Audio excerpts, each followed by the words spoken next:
Next growth and development, வளர்ச்சி மற்றும் முன்னேற்றம்.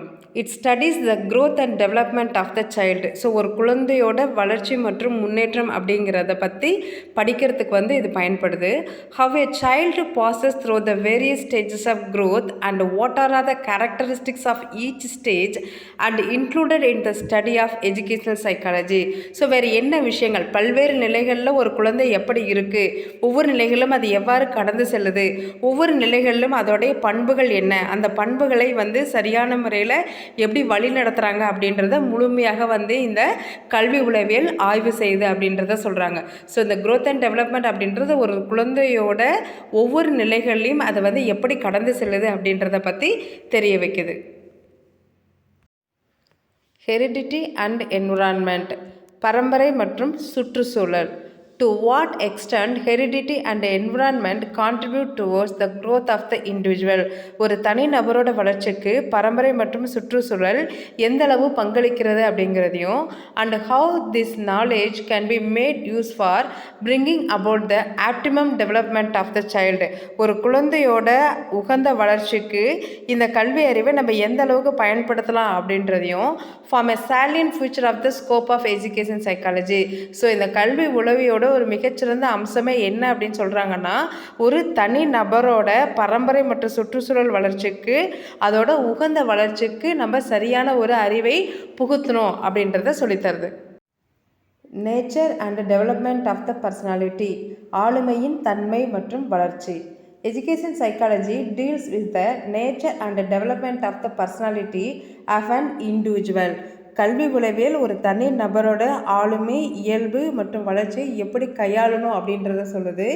In fact education has been defined as the all round development of the personality of an individual. So இது குரூப்பாக இல்லாமல் ஒரு தனி மனிதருடைய ஆளுமை எப்படி முழு வளர்ச்சியாக வரையறுக்கப்பட்டிருக்கு அப்படின்றதையும், அதோட ஆளுமை வளர்ச்சியை பற்றி நம்மளுக்கு சொல்லிக் கொடுக்குது அப்படின்னு சொல்கிறாங்க. Personality development also implies a well adjust personality, அதாவது நன்கு சரிசெய்யப்பட்ட ஒரு ஆளுமை வளர்ச்சியை குறிக்குது அப்படின்றத சொல்கிறாங்க. ஸோ ஓவராலாக ஒரு தனி மனிதருடைய ஆளுமை, இயல்பு மற்றும் வளர்ச்சிக்கு இந்த கல்வி உளவியல் அப்படின்றது பயன்படுது அப்படின்றத சொல்கிறாங்க. இண்டிவிஜுவல் டிஃப்ரென்ஸ், தனியார் வேறுபாடு. இட் ஸ்டடீஸ் இண்டிவிஜுவல் டிஃப்ரென்ஸ், அதாவது தனிநபர் வேறுபாட்டை பற்றி படிக்கக்கூடிய ஒரு படிப்பு. Every individual different from every other individuals. ஒவ்வொரு தனிநபரும் இன்னொரு தனிநபர்கிட்ட எப்படிப்பட்டிருப்பாங்க அப்படின்னா வேறுபட்டிருப்பாங்க அப்படின்றத சொல்கிறாங்க.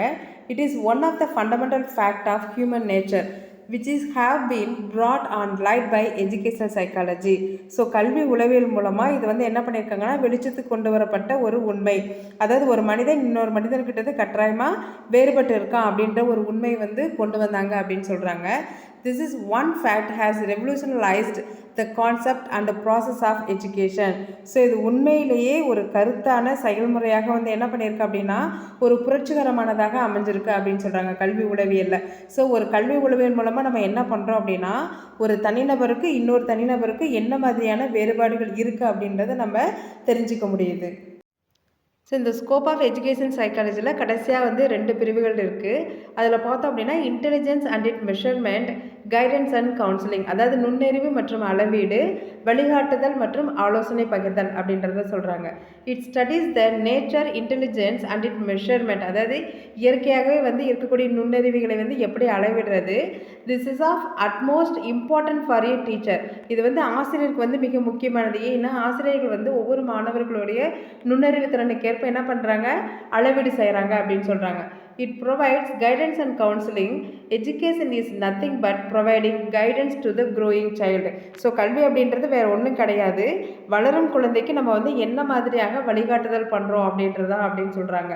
We can conclude by saying that educational psychology is narrower in scope than general psychology, அதாவது பொதுவான உளவியல்லேருந்து இந்த கல்வி உளவியல் அப்படின்றது கொஞ்சம் குறுகியதானதாக இருக்குது அப்படின்னு சொல்கிறாங்க. ஏன் அப்படின்னா ஒரு இண்டிவிஜுவலை பற்றி மட்டும் சொல்லுதுன்னு சொல்கிறாங்க.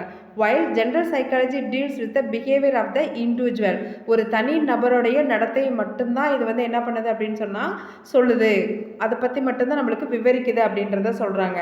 அதனால் the way of educational psychology in concerned with the behavior of the learner in an educational setting.